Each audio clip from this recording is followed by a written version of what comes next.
प्रसंग उस समय का है जब इस देश में आर्य विदेशी लोगों का आगमन हो चुका था।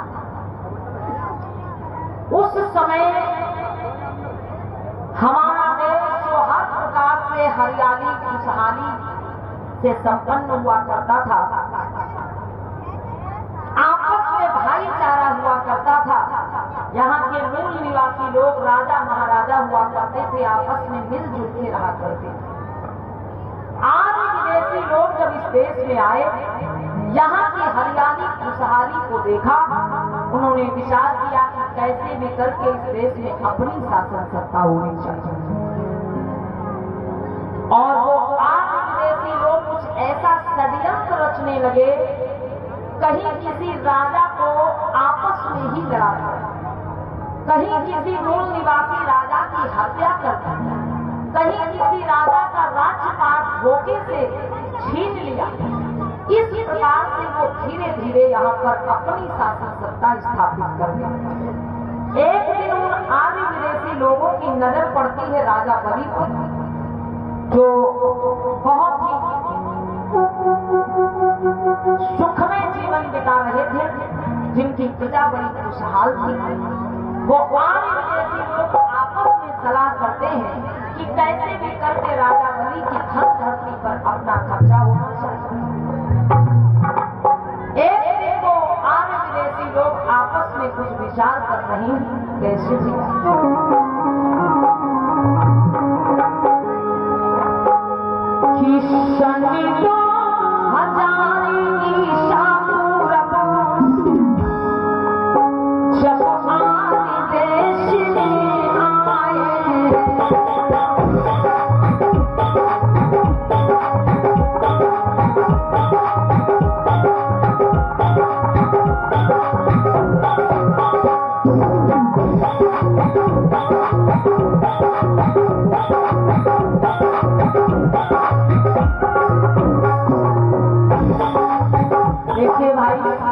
कुछ इस प्रकार से वो आर्य विदेशी लोग हमारे देश में प्रवेश करते हैं।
सलाह कर रहे हैं कि अरे भैया, हाँ बोलो, जब से हम लोग इस देश में आए, हाँ हाँ, हमने तमाम मूल निवासी राजा महाराजाओं को धोखे से, छल से, कपट से हरा करके उनकी धन धरती पर अपना कब्जा कर लिया। जी भैया, अरे भैया बोलो, इस समय एक राजा हमारी नजर, अरे भैया वो कौन सा राजा है और उसका क्या नाम है, बोलो बताओ भैया।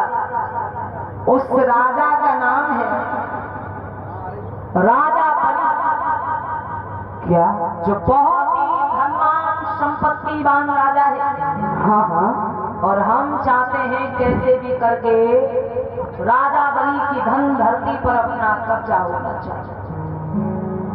ये बात सही है आपकी, लेकिन भैया आपको इतना पता होना चाहिए कि जो राजा बलि है वो कोई मामूली राजा नहीं है भैया, वो बहुत ही बुद्धिमान, बलवान और बहुत ही धनवान है भैया।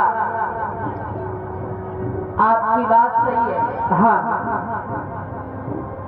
राजा बलि जितना बुद्धिमान है, बलवान है, धनवान है, हाँ हाँ, उससे कई गुना ज्यादा वो दयालु और दयावान है। हमने सुना है कि राजा बलि के दरबार में कोई भी आ जाए, हाँ हाँ, वो कभी खाली हाथ व निराश लौट करके नहीं जाता है।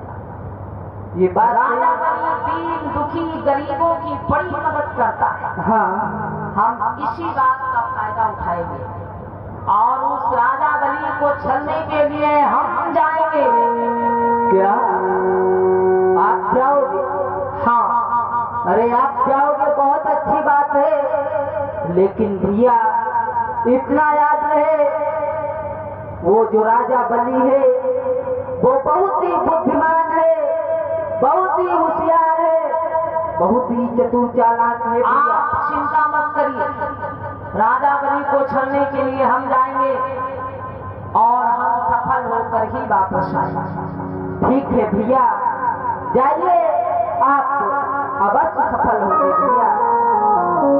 आज भाई को आदि विदेशी लोगों ने योजना बनाई है। परम सम्मानित महेंद्र सर जी की तरफ से तोड़ियागढ़ी से 50 राष्ट्रीय मुद्राओं का धन दान प्रदान हुआ है। बहुत बहुत धन्यवाद। एक बार जोरदार तालियां बजा दीजिएगा। प्यारे बंधुओं, कुछ इस प्रकार से वो आदि विदेशी लोगों ने आपस में सलाह मिलाई कि हमें राजा बलि की धन धरती पर अपना कब्जा करना है। अब उनमें से एक आदि तैयार हुआ और कहता है कि हम जाएंगे राजा बलि को छलने के लिए। भाई आपको बता दें, राजा बलि राजा कहाँ के हुआ करते थे। जैसे अभी मैंने बताया कि हरदोई के राजा हुआ करते थे महाराज हिरण्याकश्यप, और उन्हीं के वंशज हैं कौन? राजा बलि। तो हरदोई में एक स्थान पड़ता है जिसको आज बलिग्राम के नाम से जाना जाता है, जिसको आज बिलग्राम के नाम से जाना जाता है, बिलग्राम के नाम से। लेकिन उसी स्थान को राजा बलि के समय में बलिग्राम के नाम से जाना जाता था।